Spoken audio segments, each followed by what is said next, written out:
庙宇外，巨石阵法上，在四宗元婴修士的等待中，一道道传送之光瞬间降临，随着光芒的闪耀，露出了一个个三宗的弟子。这些弟子毫无例外，每一个的身上或是脸上都带着黑色的乌龟印记。在出现的刹那，三宗的元婴修士全部睁大了眼，呆呆地看着这一切，目中有些茫然。韩宗三人也愣住，他们内心突然升起一丝不祥。你们三宗的元婴真人刚一开口，在这巨石阵法上的一块岩石处，此刻又一道传送之光出现，白小纯的身影刚一露出，他就瞬间速度爆发，轰的一声直接逃出。速度之快，刹那间就回到了韩宗三人的面前，口中还在凄厉地尖叫：“杀人了！杀人了！老祖救命！他们要杀我，我差点小命就没了！”他话语一出，巨石阵法上的三宗弟子一个个再次抓狂，轰的一声，竟顾不得长辈在前，向着白小纯杀了过去。白小纯，我杀了你！轰轰之声回荡，这近100个归来的三宗修士此刻的同时出手，让此地元婴修士都大吃一惊。韩宗三人面色顿时阴冷，到了这里，当着他们的面，居然还要来杀白小纯，那么可以想象，在传承之地内，白小纯一定经历了凶险。哼！赤魂冷哼一声，上前一步，向着地面狠狠一踏，顿时一股风暴轰然爆发，横扫四周，将那些冲杀而来的三宗修士全部卷开。白小纯是我逆河宗少祖，谁敢杀他？赤魂眼睛一瞪，气势滔天。那三宗的修士就算再天骄，也只不过是结丹而已，与赤魂无法比较。此刻被他气息镇压，纷纷内心一颤。白小纯在赤魂三人身后看到这一幕，顿时感动。他觉得自己在传承之地内经历的生死，在这一刻值了。道和院、集合院、星河院，你们要给我逆河宗一个交代。韩宗眼中闪动金芒，面色阴沉，看向三宗的元婴修士。至于风神子，直接一步走出，到了白小纯身边后，右手抬起按在白小纯的肩膀上，立刻用自身的修为去查看白小纯的受伤情况。他的面色先是古怪了一下，看了白小纯一眼，目中带着外人不明的深意。白小纯一看这个眼神，立刻就明白了，于是面色瞬间苍白，惨叫一声，直接咬破舌尖，喷出一大口鲜血。他们太狠了，要杀我！白小纯仿佛气若游丝，捂着胸口，指着三宗修士。三宗修士一看这一幕，原本压抑住的怒火忍不住再次升起。他们分明记得在传承之地，白小纯皮糙肉厚不说，速度之快如一只长了6条腿的兔子，即便是被他们碰了几下，也都很快就又活蹦乱跳。此刻居然说受伤就受伤，白小纯！三宗内立刻有人怒吼，可这些人话语刚一出口，立刻道和院的那位白发老者面色阴沉的吼了一声：“都闭嘴！”他声音如同天雷，轰的一下压制了全场，使得所有弟子都内心一颤，立刻低头，顿时安静下来。此事我道和院1个月内会给逆河宗一个交代。3位道友，之前咱们商量的事情，还望你们回去后尽快商讨一个回复。白发老者勉强挤出笑容，开口后余光深深的扫了一眼白小纯，袖子一甩，带着道和院的众人离去。至于道和院弟子身上或是脸上的小乌龟印记，他没有去在意。随着道和远的离去，集合院的元婴修士也抱拳寒暄几句，承诺会有交代后也离去了。最终是星河院，赤发老者面色的难看程度难以形容，他恨恨地瞪了一眼星河院的弟子，转身正要走时，风神子忽然开口：“道友，星陨石1个月内你要送来。”区星陨石，老夫还不至于反悔。赤发老者头也不回，冷哼一声，带着弟子离去。很快的，此地安静下来。韩宗3人回头，一个个都带着不可思议看向白小纯。白小纯捂着胸口，面色苍白，可怜兮兮的望着3位老祖。老祖，你们不知道，我在里面可惨了，只差一点，我就再也见不到你们了。逆河宗的少祖就要换人了。韩宗3人哭笑不得，赤魂在一旁忽然开口：“你是怎么做到的？”“啊，我也不知道啊，他们看见我就要来杀我，我也纳闷。”白小纯正说到这里，韩宗干咳一声：“我们问的是印记。”“印记啊，不是我吹嘘，我一进去，那些印记看到我，就如同是看到了天命之主，纷纷爆发，全部冲着我来了，我撵都撵不走啊，头痛。白小纯一脸卖弄，拍着胸口，很是得意的说道。说着说着，发现三位老祖都沉默不语，白小纯有些搞不清状况，小心翼翼的问了句：“那个，我立功了吧？所有印记我都拿走了，在我脑海里还留下了一个叫做什么人山诀的玩意。”韩宗三人相互看了看，彼此都大笑起来。他们也不在意白小纯如何获得的印记了。无论怎样，白小纯都是逆河宗的少祖，都是逆河宗的人。何止立功，你是立下了大功。风神子哈哈一笑，他话语一出，白小纯立刻放心了，也笑了起来，内心更为得意。走，我们回宗。韩宗心底激动，此刻深吸口气，看向白小纯时，越发的赞赏，大笑中带着白小纯，众人飞出，直奔天空通天战舟，刹那远去，回逆河宗。在回逆河宗的路上，白小纯才知道自己立下的功劳之大，几乎无法形容。10成的资源，这代表的是其他3宗需要在规定的时间内拿出上一次分配时收获的所有资源送给逆河宗，而且此事也无法反悔，有星空道集宗的规则在，且是他们3宗发起。除此之外，逆河宗还收获了1枚星陨石，这一切都使得逆河宗的整体实力骤然攀升，甚至进可攻，退可守，以资源为条件，与道和院与集合院之间会有很多的来往，即便是返回一部分资源回去，也能换来对逆河宗而言更好的条件。而摆在逆河宗面前最重要的，出现天人老祖之事，也因这一次的翻天覆地的变化，将加大几率，缩短时间。足够的资源，足够的信息，将让逆河宗赤魂3人晋升天人指日可待。此事的重要程度，如同奠定了地基，使得逆河宗在中游修真界首次的具备了一定的话语权。至于与其他3宗如何沟通，彼此如何计算，这些事情白小纯不擅长，也就没有去理会，交给老奸巨猾的韩宗3人才是最稳妥的。其他的事情你不用理会，眼下你最重要的就是去感悟你获得的人山诀，那可是星空道集宗内300秘传之一。这人山诀，你一旦修成，将使你战力达到一个更惊人的程度。韩宗再三叮嘱后，白小纯赶紧回到战舟房间内闭关打坐，将脑海里获得的人山诀修行之法不断的明悟后，他发现这功法的修炼条件极为苛刻不说，难度更是巨大，而且需要在特定的地方才可尝试修炼。这样的地方在神通信息内有描述，指出在星空道集宗内有一处海江之崖，那里才是修行此功的首选之地。白小纯有些郁闷，可却没办法，只能放在心底。很快的，当他走出战舟时，遥遥的看到了逆河宗的山门。血祖之身屹立大地，空容邪术散出惊人气息，4条如巨龙般的山脉交错而过，汇聚出了逆河宗。这一次白小纯出去的时间不久，可整个逆河宗内都知道白小纯是为了什么而去，都在沉默中等待结果。尽管这个结果他们心底都有了准备，可还是忍不住去幻想能出现奇迹。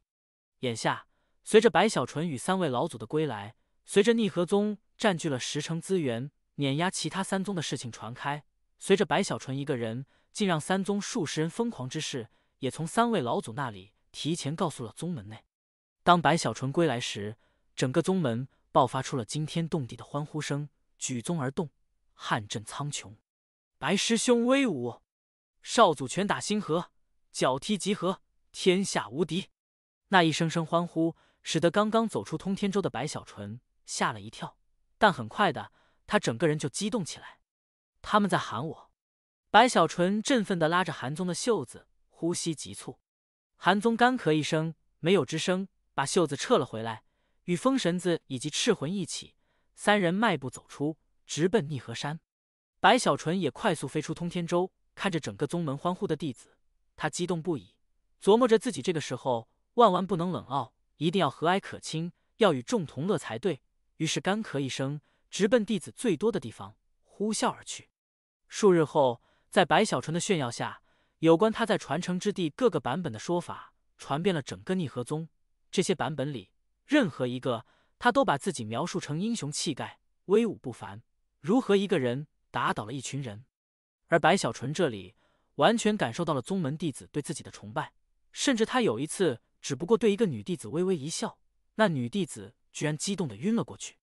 那一刻，白小纯觉得这整个天空都是笑脸，就连太阳似乎也都在得意的笑。铁蛋这里一样也受到了强烈的欢呼，他早就飞了出去寻找他的那些雌兽，每天都能看到他耀武扬威的飞来飞去。直至过去了半个月，此事才算消停下来。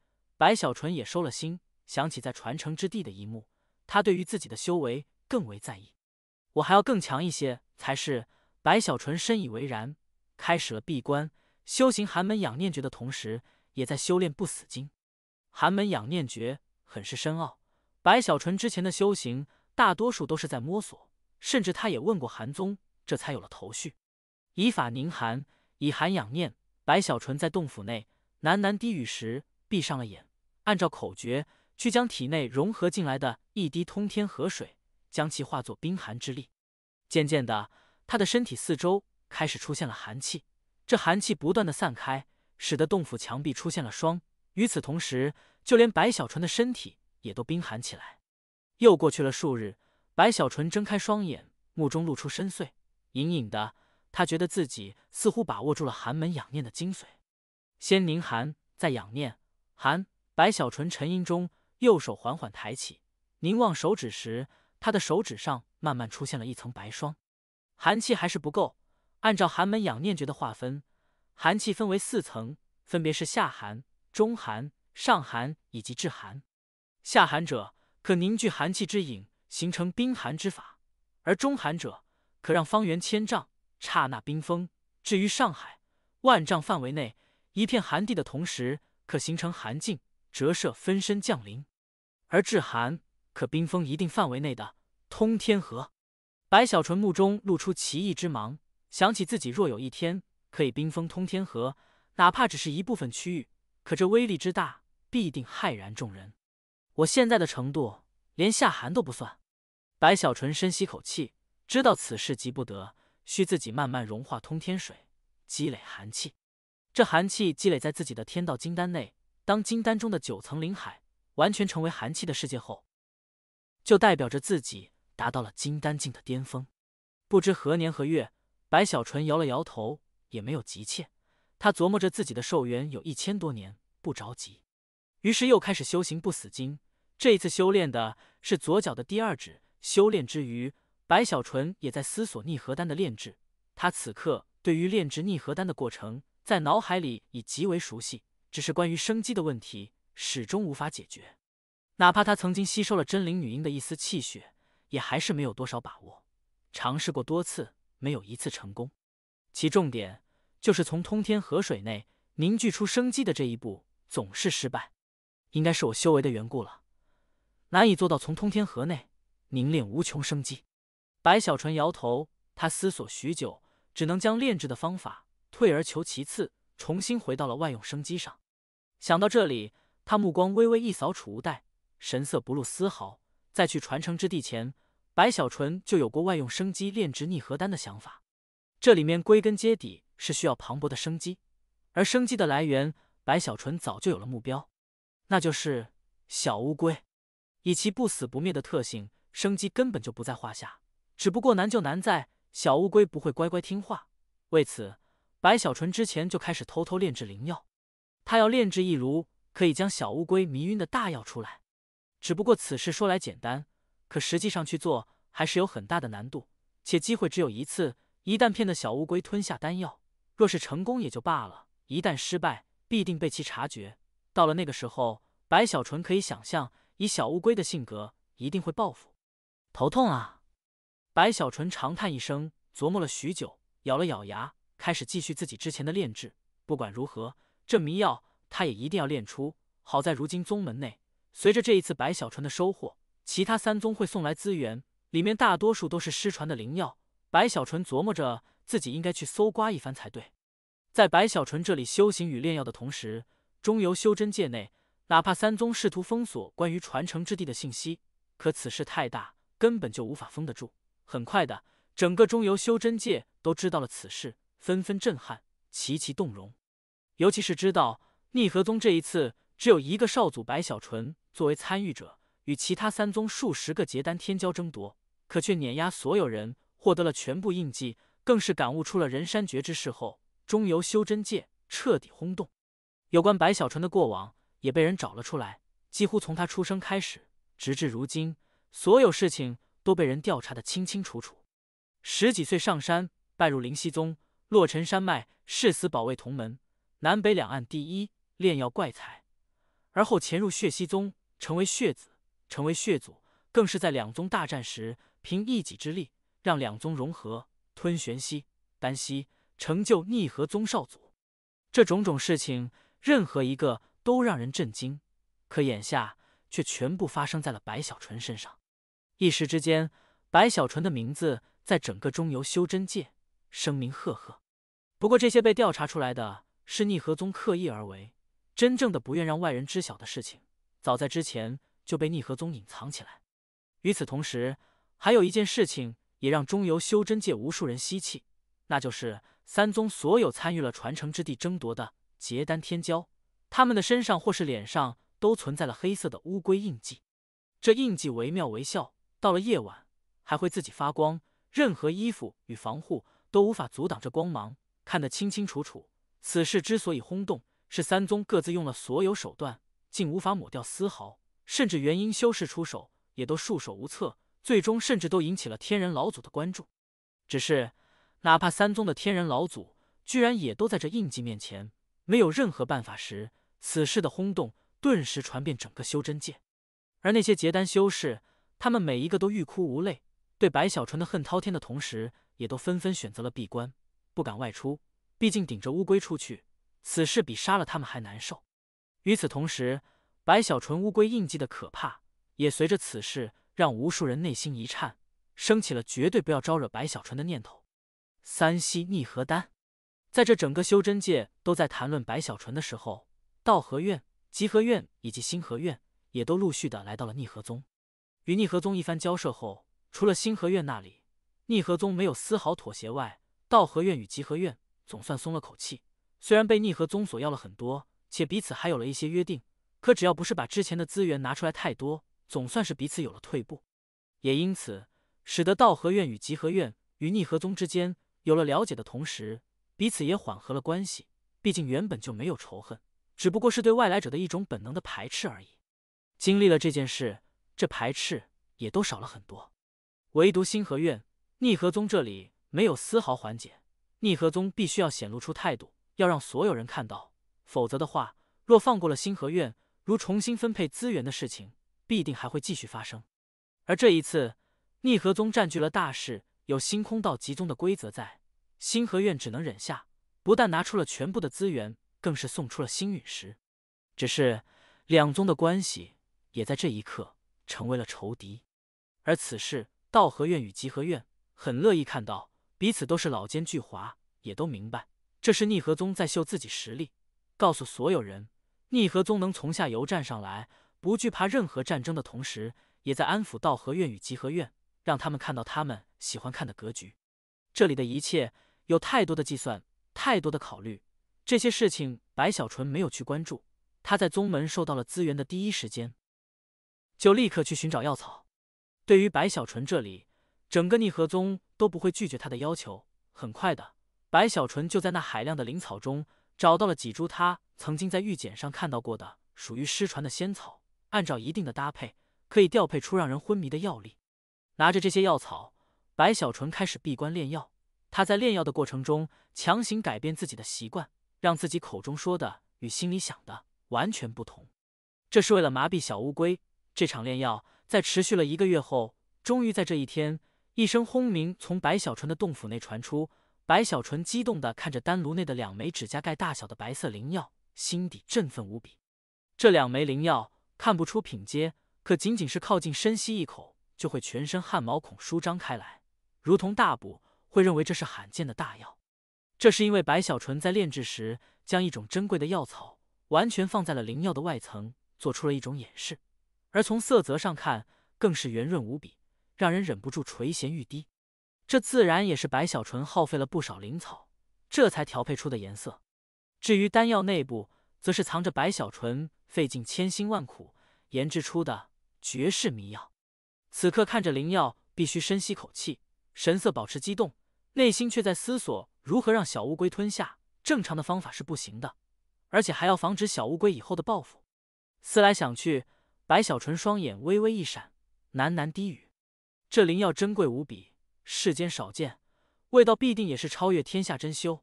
我自己舍不得吃，只有在最关键的时刻吞下，才不枉我动用了大量失传的仙草，才炼制出了这2枚绝世灵药。”白小纯呼吸急促，小心地将这2枚灵药拿起，放在了一个小瓶子内，又层层封印住，这才放在储物袋内。想了想后，他似乎不放心，又快速取出，打开看了看后，确定还是2粒时，又放在了怀里。走来走去，似乎还是不放心，一咬牙，再次加大了封印，终于又放在了储物袋内。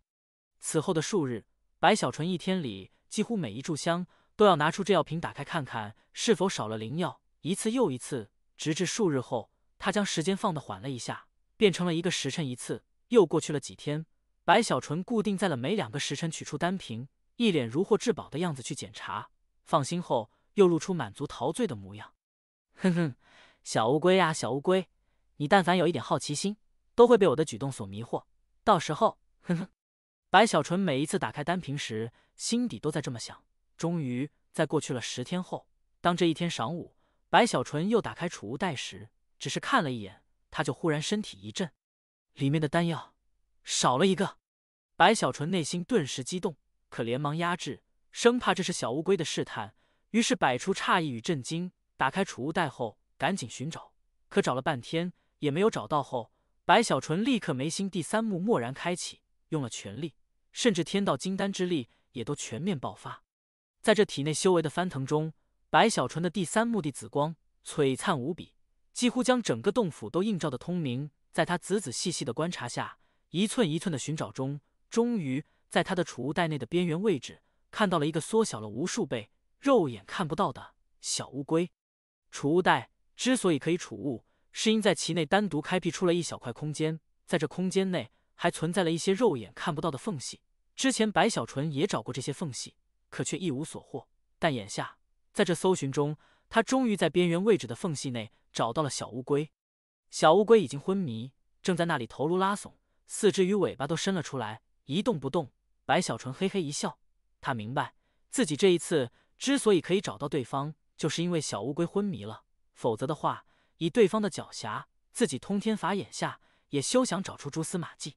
小心翼翼地将小乌龟从储物袋内取出后，在离开储物袋的刹那，这小乌龟顿时砰的一声恢复到了正常大小，被白小纯一把抓住后，用力的一摇，顿时小乌龟的四肢与头颅还有尾巴拍打在了龟壳上，发出啪啪的声音。白小纯顿时激动，仰天大笑，他用力的再次摇晃起来，似要将以前被这小乌龟坑的所有事情在这一刻全部报复。让你骂我，让你引来鳄鱼，让你挑衅蛤蟆，让你害我被追杀！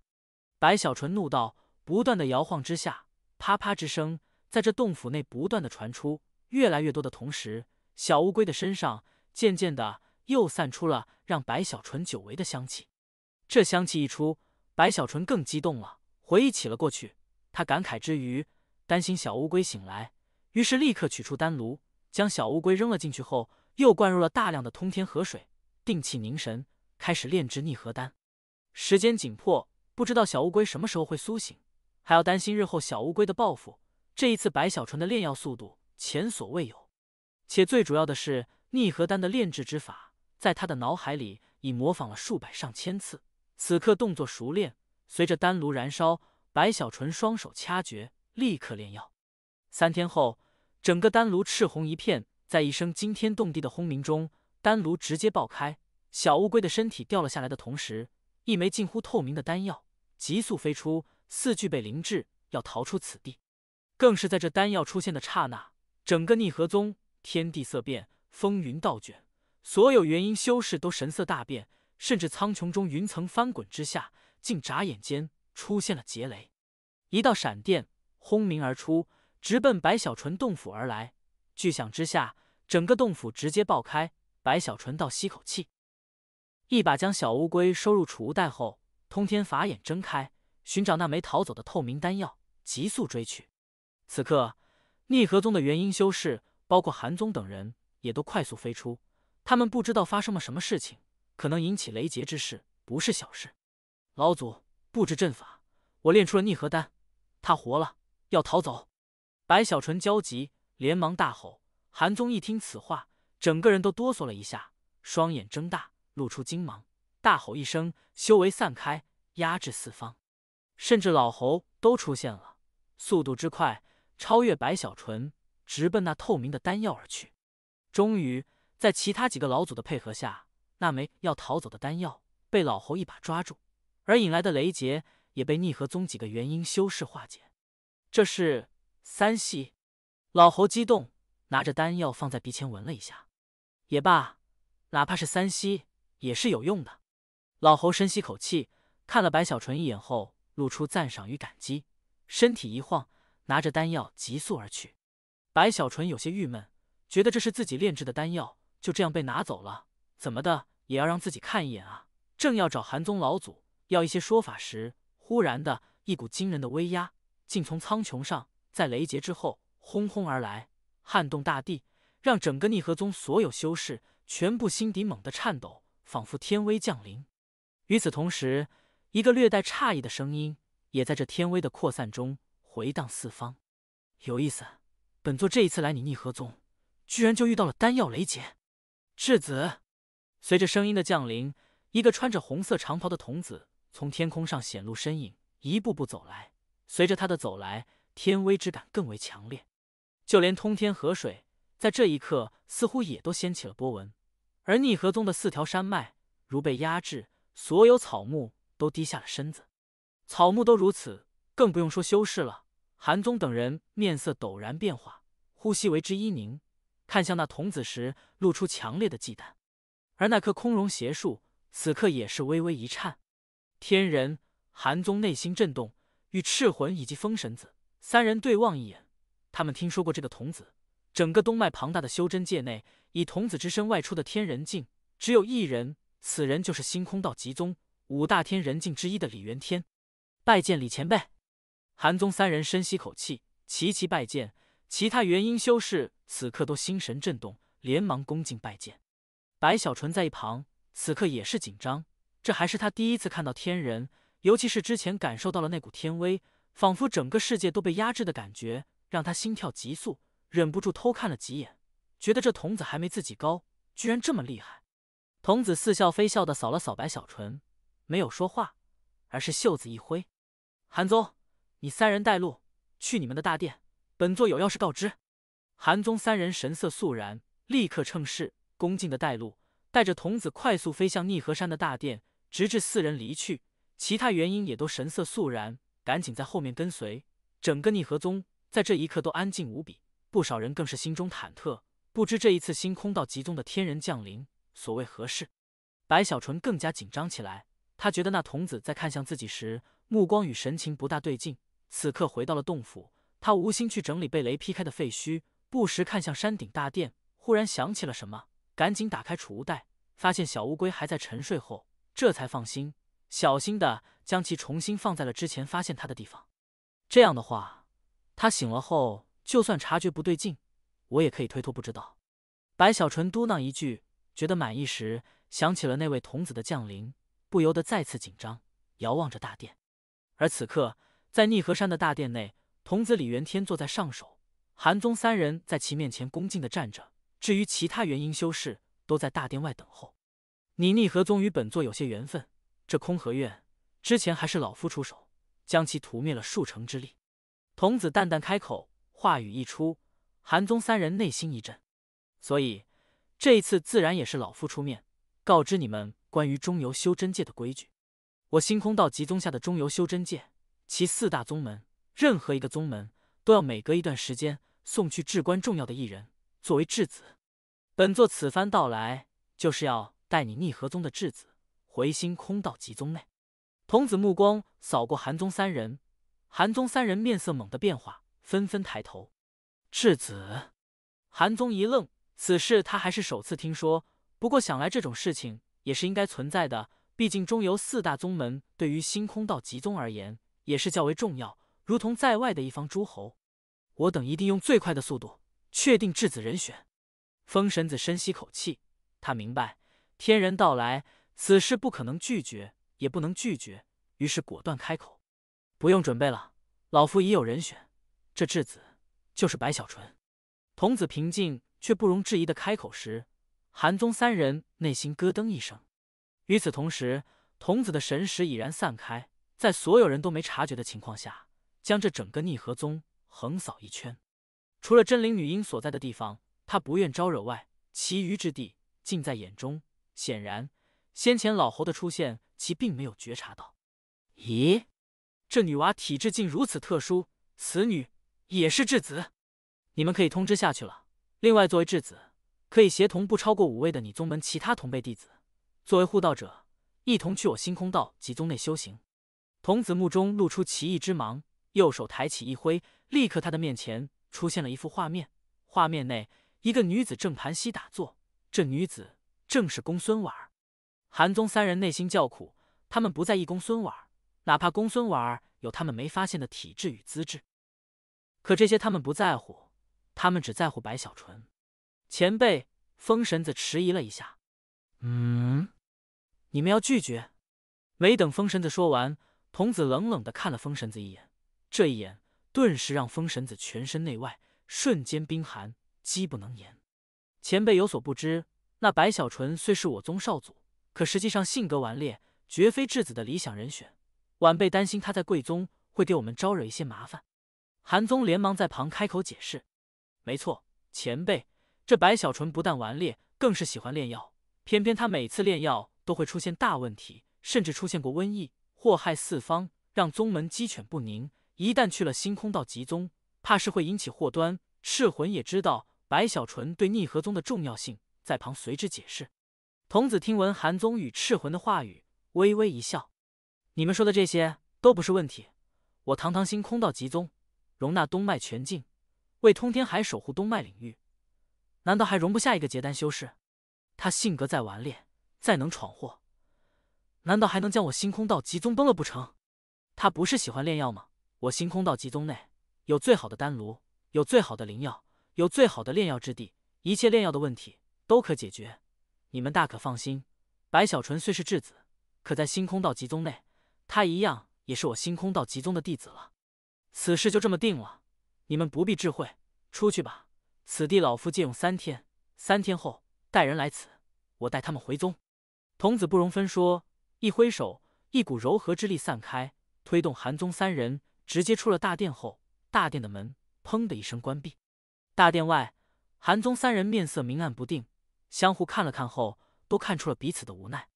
只能如此了，时间紧迫。那女娃好说，白小纯那里，韩兄，你去说吧，我等也回去交代一些，找些与白小纯同辈的弟子，作为他的护道者。风神子长叹一声，白小纯的离去，他心底最是紧张。毕竟白小纯是血祖，一旦走开，若有什么闪失，血溪一脉损失太大。不是可以带护道者吗？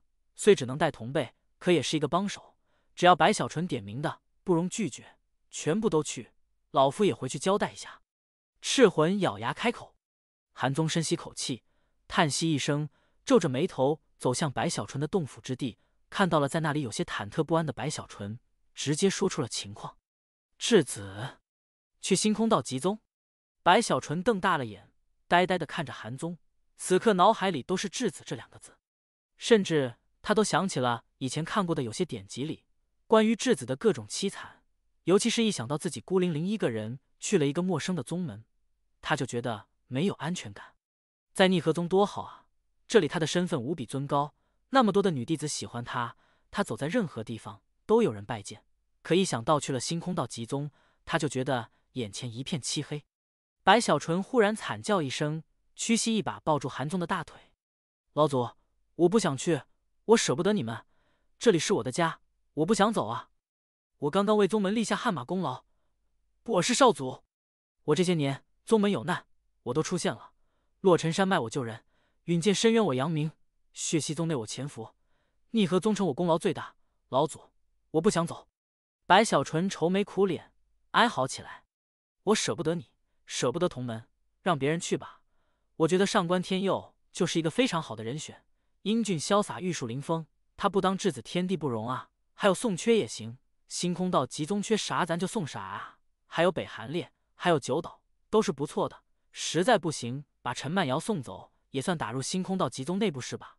韩宗头痛，长叹一声，苦涩的看着白小纯，轻声开口：“小纯，若有选择，我绝不会让你走。”他如此话语，让白小纯身体一震，抬起头，哭丧着脸望着韩宗：“真的要去？真的要去？不过你可以带几个人作为你的护道者一起去，而且也不是很久，终归还是会回来的。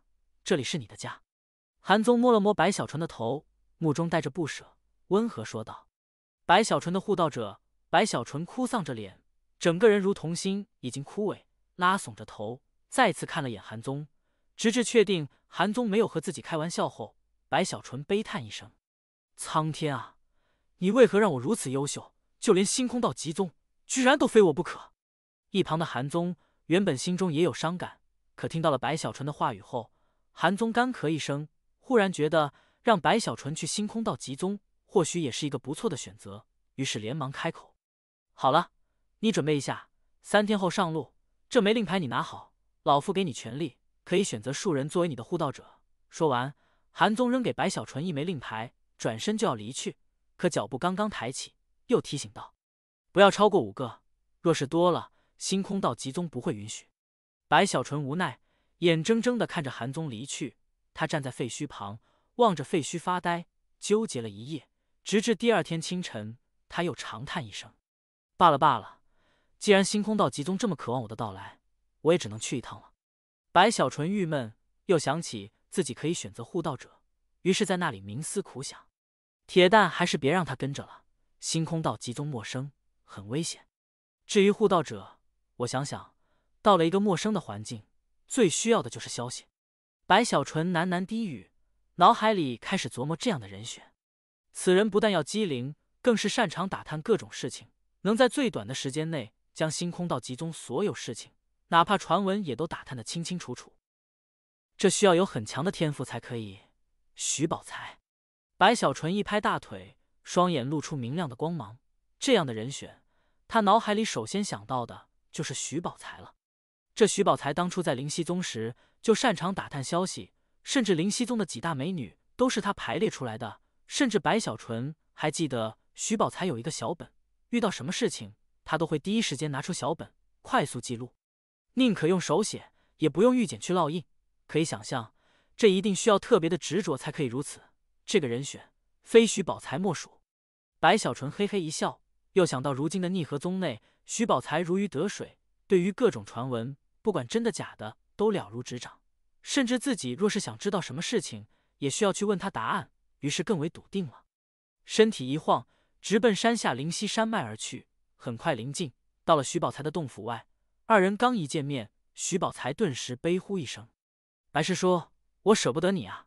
我听说了，你将以质子的身份去星空道集宗。你这一走，我们不知何时才能相见。白师叔保重。”徐宝才一脸不舍，望着白小纯，甚至双眼都晶莹起来。“你消息这么灵通？”白小纯诧异道。他才刚刚听到此事，没想到徐宝才居然也知道了。那是，整个逆河宗就没有我徐宝才不知道的事情。任何地方，只要我徐宝才想知道其秘密，都有无数的方法去探听出来。徐宝才立刻傲然，这是他最骄傲的地方，容不得被人质疑半点。不过白师叔你放心，你的事迹，我徐宝才一定帮你发扬光大，让每一个新入门的弟子都知道你的存在。徐宝才真诚说道，心底则是在得意。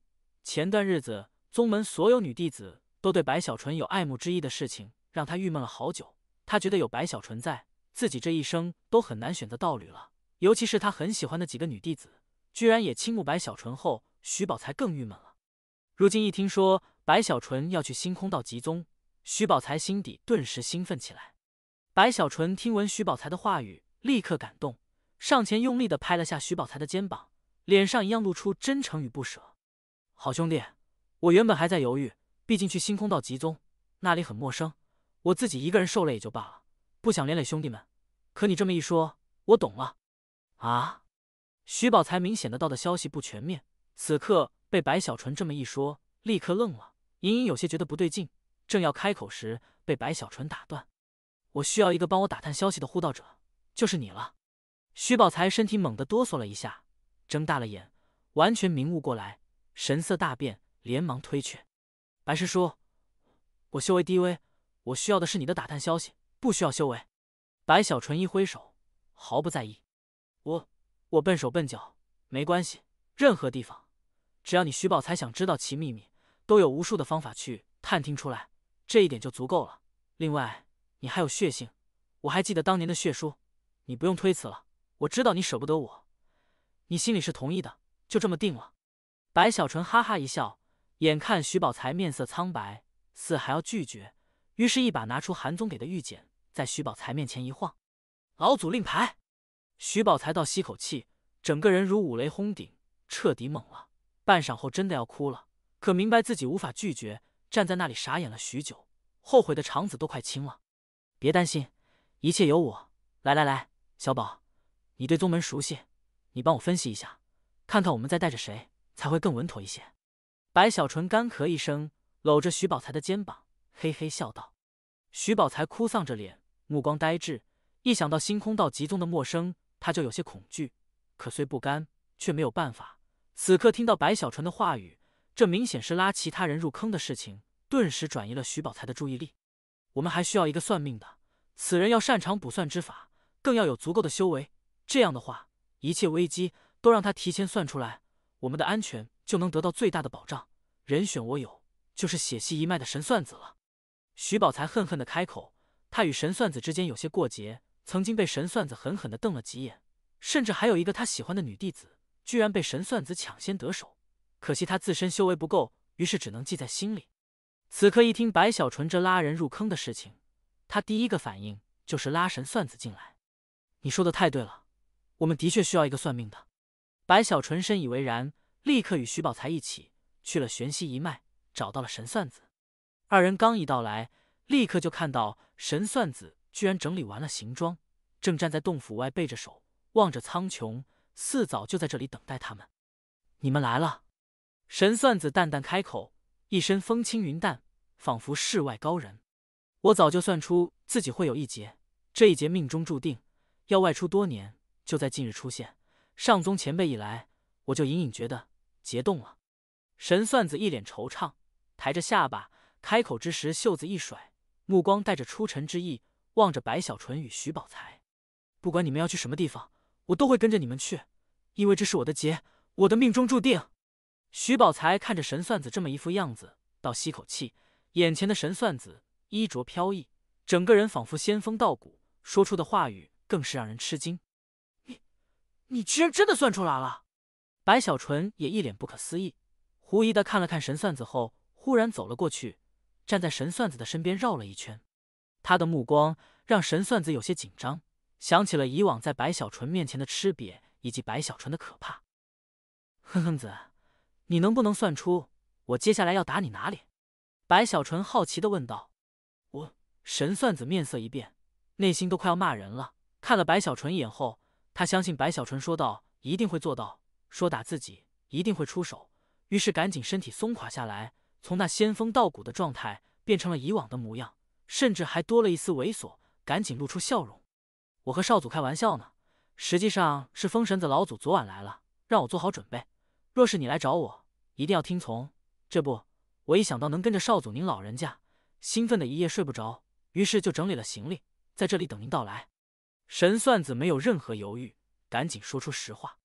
白小纯哈哈一笑，拍在神算子的肩膀上，神色得意，一副我比你聪明的神情，让神算子心底哭笑不得。在这逆河宗，除了几个老祖，他最怕的就是白小纯了。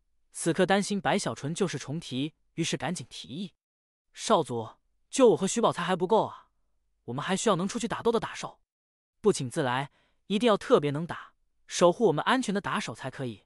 这样的打手本身需要不俗的修为，更重要的是要有很惊人的成长性。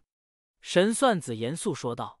徐宝才在旁边不断点头，白小纯也是看向神算子。毕竟这一次我们不知要在星空道集中多少年，所以这打手的人选万万不能草率，最好是跟着我们去了后，用不了多久就可结单的。神算子摇晃着头，分析道：“你说的太对了。”白小纯眼前一亮，哈哈笑道：“少祖，我有个提议，你看宋缺、鬼牙、九岛、北韩烈这几个人，哪个最适合？”神算子眼看白小纯开心，暗中松了口气。这几个人都可以，好难选啊。不过宋缺毕竟是我的侄儿，去星空道集中这么好的事情，哪怕有外人说我也要把这个机会给我的侄儿才对。白小纯想了想后，悠悠道。神算子与徐宝才彼此看了看，都神色古怪，可却不敢多言，连忙称赞白小纯对于晚辈的爱护有加。就这样，宋缺作为打手的事情便被定了下来。三人没有一个去找宋缺的，白小纯索性召唤来了一个血系一脉的弟子，让他去通知一下宋缺。我能带5个人过去，现在才3个。我还需要一个心腹。白小纯若有所思，很快脑海里就浮现出了张大胖的身影。大师兄那边作为我的心腹是最好的人选了。星空道集宗虽陌生，可毕竟是源头宗门，此事对于大师兄而言，或许也是一场造化。白小纯内心思索后，一挥手，让徐宝才与神算子准备一番，定好3天后离去的时间。白小纯一晃之下，化作长虹远去。直至他离开，徐宝才与神算子2人相互看了看，都苦笑起来。对于未来，此刻都很迷茫。当白小纯来到张大胖的洞府时，张大胖正在炼灵。白小纯在外等了一会，张大胖的洞府大门打开，看到白小纯后，张大胖哈哈一笑，拿着一把飞剑，得意的晃了几下。怎么样，3次炼灵？白小纯看了那把飞剑一眼，内心微震，觉得张大胖对于炼灵的确是有惊人的天赋，于是赶紧一顿赞赏，听得张大胖心花怒放。说吧，你来我这里什么事？只要是我张大胖能做到的，一定不皱眉头。张大胖得意的开口。白小纯却迟疑了，他虽觉得去星空道集宗对张大胖而言或许是一场造化，可毕竟在逆河宗更安全一些。迟疑之后，白小纯简单的将事情描述了一下，将选择权给了张大胖。张大胖一听此事，眼睛刹那就亮了，呼吸急促，一把拉住白小纯的手：“去，一定要去！星空道集宗啊，那是源头宗门。我听我师父说过，星空道集宗的炼灵是东脉修真界内唯一可以达到15次的，而且其内专门有炼灵的传承之法。九胖，你一定要带我去啊！”白小纯看到张大胖这个样子，也松了口气，又问了几句，确定了张大胖的决心后，白小纯立刻点头：“行，大师兄，3天后我在逆河山大殿外等你。”从张大胖那里离开后，白小纯回到了逆河山他的洞府废墟处，在那里盘膝坐下后，白小纯琢磨着最后一个护道者的人选。小妹与宋君婉，好头痛，现在只有1个名额了，2个人只能带1个，这可怎么办？带谁都不好。白小纯有些发愁，若是2个都带，先不说名额的问题，白小纯自己这里都不同意。想了半天，白小纯也没有头绪，索性不再去思考，而是闭目打坐，可心却不静。一想到要去陌生的星空道集宗，白小纯总是患得患失。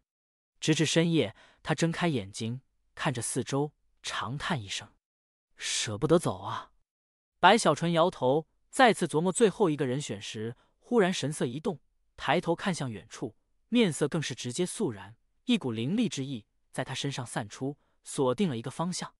很快的，在他看去的方向，虚无扭曲，一个苗条的身影无声无息地走出，快速靠近，没有在意白小纯身上的凌厉，都是直接走到了白小纯的面前。香风扑面，来人正是陈曼瑶。她穿着紧身的黑色衣裤，与那绝美的容颜融在一起，使得她整个人从内到外，在这月色下散发出惊人的诱惑。尤其是她的秀发随风而动，还有那深邃中似有一丝楚楚可怜的目光，更是将她女性的魅力展现到了极致。干嘛这么凶狠地看着人家？陈曼瑶轻声开口，声音带着软弱，更有一丝魅惑，让人听了后会从腹部升起一团火，恨不能将他一把扑倒，狠狠蹂躏一番。白小纯皱起眉头，对于这陈曼瑶，他知道宗门与其背后的势力达成了一些约定，所以此女才可以安然地留在逆河宗。可他心底对于此女始终带着警觉。你有何事？白小纯平静开口。没有事就不能来找你吗？陈曼瑶目中带着深情，更有一丝幽怨。一扫之下，发现白小纯这里，目光似跳了一下，顿时心中有些得意。正要继续时，突然的，他的身体猛地一僵，看到了白小纯眉心在这一刻出现的第三目。这紫色的第三目似带着某种惊人之力，在陈曼瑶看去的刹那，他骇然地发现自己居然失去了对身体的操控，他的右手竟不受控制地缓缓抬起，居然放在了衣衫上的卡扣上，在他的紧张与骇然中解开了第一个扣子，使得紧紧包在内的汹涌在这一刻释放出了一些。好在解开第一个扣子后，白小纯眉心的第三目慢慢闭合，陈曼瑶身体恢复正常，她呼吸急促，额头迷出冷汗，下意识地退后几步，面色青红变化。白某不是那种送上门还不吃的人，再问你一遍，你有何事？白小纯望着陈曼瑶，却模仿宋缺与人说话时的语气，不但惟妙惟肖，甚至更胜一筹。陈曼瑶略微平复了下呼吸，不敢继续造次，退后几步，向着白小纯抱拳，深深一拜。还请少祖同意，将你最后一个名额给我。不行，你走吧。白小纯断然拒绝。少祖听我一言，有我在身边，你可以随时沟通蛮荒，可以知晓你想要知道的任何事情。除此之外，星空道集宗内还有一艘战舟，这艘战舟可以通往蛮荒。只要你同意，我更可以将蛮荒内的一些秘密与你分享，甚至星空道集宗内我的了解也很多。陈曼瑶连忙劝说，可话语还没等说完，白小纯袖子一甩，一股狂风横扫，直接将他卷起，就要扔出此地。白小纯，星空道集宗内有杜林飞的线索，你带我去，我必定帮你找到这个线索。也只有我能做到，因为我来自蛮荒，星空道集宗内的案子，认我不认你，我以生命发誓，一定能帮你找到。陈曼瑶急速开口，他话语传出后，狂风微微一顿，但很快就继续卷来，将他直接卷下逆河山。陈曼瑶焦急，正不知如何时，他的耳边传来白小纯冰冷的声音：2天后，逆河山大殿见。卷走了陈曼瑶，白小纯默默地坐在洞府废墟外，他抬头望着星空。如果不是陈曼瑶说起那个名字，白小纯以为自己已经不会再去思索了。可当那个名字传来后，白小纯还是内心一涩，他也分不清对杜林飞到底是一个什么样的心态与情感，似乎除了洛尘山脉外，再没有其他了。或许我想要知晓的，也仅仅就是一个答案与真相。白小纯轻声喃喃，月光下，他的目中慢慢流露出了回忆。天尊，时间缓缓流逝，很快的，当明月再次升起时，距离离开只有这一晚了。5个名额，白小纯已经用掉，他此刻依旧对于去陌生的星空道集宗患得患失。在白天的时候，他去找了宋君婉与侯小妹告别，心里很难过。此刻盘膝时，在这一夜的3更时分，韩宗的身影无声无息地出现在了白小纯的身边。他望着白小纯，轻咳一声。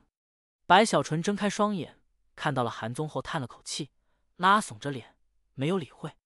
小纯，明天你就要走了，有些事情老夫要对你交代一番，这是我与风神子以及赤魂还有丹溪一脉共同的决定。韩宗不介意白小纯的无视，微微一笑，坐在了白小纯的身边，沧桑的声音传入白小纯的耳中：老夫知道你修行的目的是为了长生，其实我们所有人都想长生，也正是因此才会更加努力的修炼。只不过在这条长生路上，还存在了一些比长生更重要的事情，你或许不是很明白，当有一天你到了我这个年纪，或许你就懂了。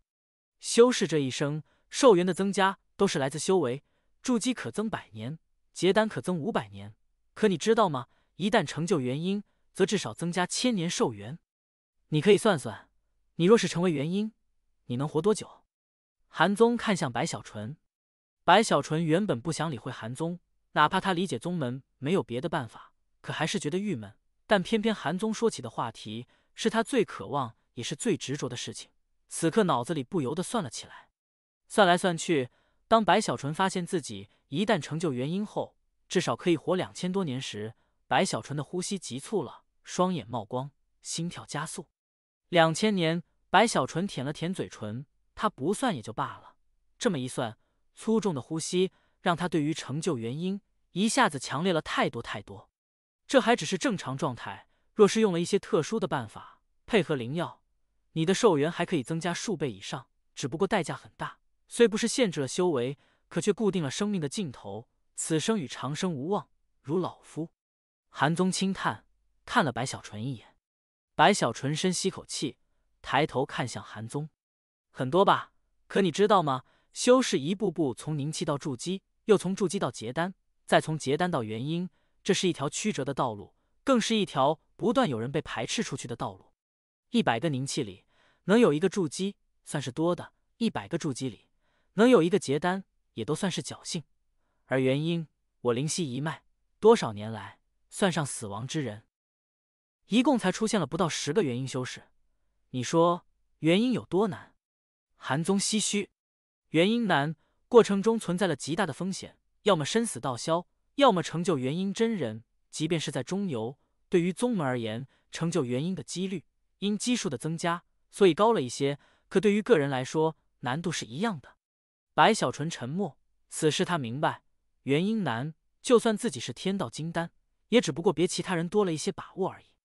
小纯，作为质子去星空道极宗，虽然会缺少一定的自由，不如在逆合宗内那么自由自在，可实际上，这同样也是一个千载难逢的绝世良机。韩宗缓缓开口，向白小纯解释利弊，衡量一切。星空道极宗毕竟是源头宗门，守护东脉通天河全境，那里的灵气之浓，远非中游可比，各种功法神通、天地灵药比比皆是。你完全可以借助星空道极宗的力量，来让自己结阴的可能增加很多。韩宗声音也都大了一些，传入白小纯耳中时，白小纯心神震动。他听出了韩宗话语里的真诚，知道对方不会欺骗自己，也的的确确在源头的星空道极宗内，自己成就元婴的可能性会更大一些。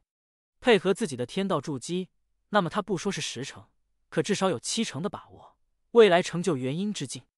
如此一来，去星空道极宗不但不是坏事，反倒对白小纯而言是一场加速其修行的惊人造化。这么一想，白小纯内心的郁闷也都散了很多，双眼的光芒也都明亮起来。而一旦在星空道极宗内成为元婴修士，那么你就可以进入星空道极宗的长老议会中，并且拥有一席的话语权。这样的话，你的身份就算是质子，又有什么关系？质子的身份在那个时候不但不会成为你的阻碍，反倒会成为你在长老议会中有力的后盾。而且，一旦你成为元婴修士，对于我逆合宗来说，在关键时刻，你能给予更大的帮助。韩宗再次开口，声音回荡，将这一切为白小纯分析后，白小纯长叹一声：“老祖，我觉得你修行真的是浪费了，你应该去当说客。”白小纯憋嘴说道。韩宗哈哈一笑，拍了下白小纯的头：“我还没说完，不要插嘴。小纯，成就元婴与筑基以及结丹一样，分为3种方式。第一种最简单，可风险也最大，失败的几率一样极高，且有次数限制，每一次失败都会损失寿元，那就是元婴丹。”韩宗神色肃然起来，白小纯也赶紧认真去听关于成就元婴的方法，宗门内没有记录，白小纯也是首次听说。这种方式算是下品了，只有一丝基帅最终晋升天人，也是最常见的。韩宗摇头，继续开口。而第2种方式则需要一枚5行天兽魂，所谓天兽魂，就是堪比天人境的凶兽，死亡后的魂。这种魂每一个都自身就具备全面的5行之力，所以只要有一个5行天兽魂，就可以让修士踏入元婴境。这种元婴修士势力极强，未来有1成可能成就天人。白小纯内心一震，牢牢地记住了5行天兽魂这5个字。他没想到成就元婴居然还需要堪比天人之兽的魂来辅助。而第3种方式，说到这里，韩宗话语一顿，目中慢慢露出强烈的光芒，甚至带着一丝崇敬与疯狂。这样的神色在他的身上极为少见。白小纯看了后也紧张起来。最后一种方式属于传说，已知的整个通天世界只有1个人做到了。这种方式要求更为苛刻，需要的五行天人魂。所谓天人魂，就是天人境的修士死亡后的魂，且天人魂有个特性，五行不全，每个天人魂只具备单一的金木水火土。如此一来，想要成就这种传说中的方式，需要具备的是5个不同的天人魂。一旦做到，那么成为元婴的一刻，就是铜镜中的无敌。韩宗话语一出，白小纯倒吸口气，5个天人魂。白小纯觉得此事不可思议，他知道天人少见，整个中游修真界如今只有3个而已，即便是加上星空道极宗，怕是都不超过10个。如此一来，想要成就5行天人魂，根本就是不可能。古往今来存在过的天人数量有限，所以任何一个天人死亡后，他的魂都是瑰宝。即便如此，以5行天人魂踏入元婴，也是近乎难以做到，所以才是传说。韩宗轻声开口：“那方才老祖你说的，只有1个人做到过，此人是？”白小纯深吸口气，忍不住问道。韩宗沉默片刻，下意识地抬头看了看天空后，口中说出了2个字：“天尊。”天尊？白小纯一愣。通天世界里最强之修，统治4大宗门，常年居住在通天海中通天岛上的天尊，世人不可说其名，一旦说出名字，就会被其察觉，故而尊称他老人家为天尊。韩宗轻声开口：“传说中，他老人家天道筑基，天道金丹，5行天人魂元婴，一路走在天道中。你与蛮荒有过接触，你应该可以明悟天尊的地位。”